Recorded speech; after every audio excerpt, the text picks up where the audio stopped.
So guys, hello, good morning. Ayan, ito yung ating lalagyan ng loya guys. Maglawoy-lawoy ang lola.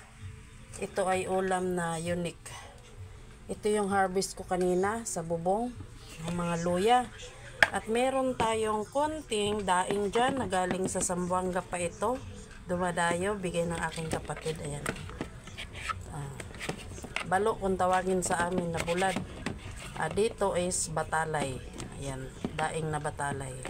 So masarap yan pang sahog sa ating lawoy. Ayan. So wala tayong dahong gulay. Kalabasa lang at talong at yung gabi. Kalabasa, gabi at sitaw. Yun lang ang ating ihalo niyan sa gulay na yan.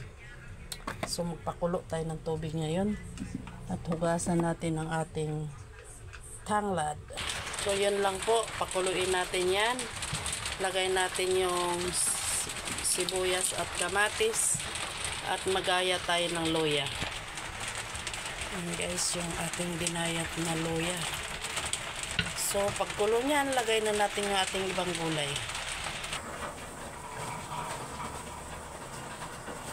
Kumulo na guys, ito na ang ating kalabasa at gabi.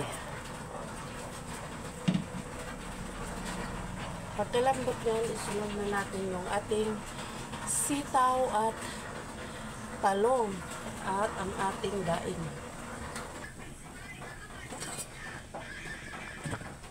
Yan na siya. Malamot na yata ang ating kalabasa guys. Ayun, pwede na siya. Lagyan na natin ang ating binabad natin ito sa tubig para mabawasan yung alat. At hindi na rin tayo maglalagay ng asin kasi maalat na ang ating daing.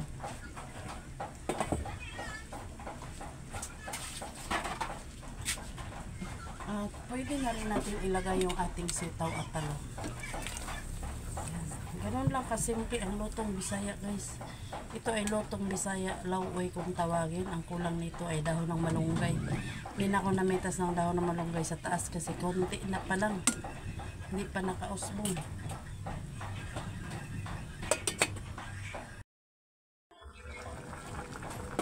Ayan guys, luto na ang ating gulay. Lagyan na natin siya ng bitchin.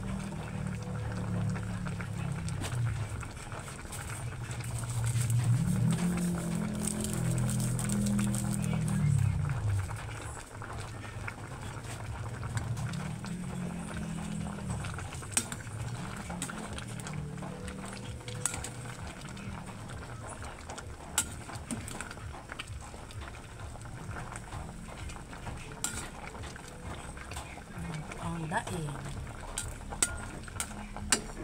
Ay!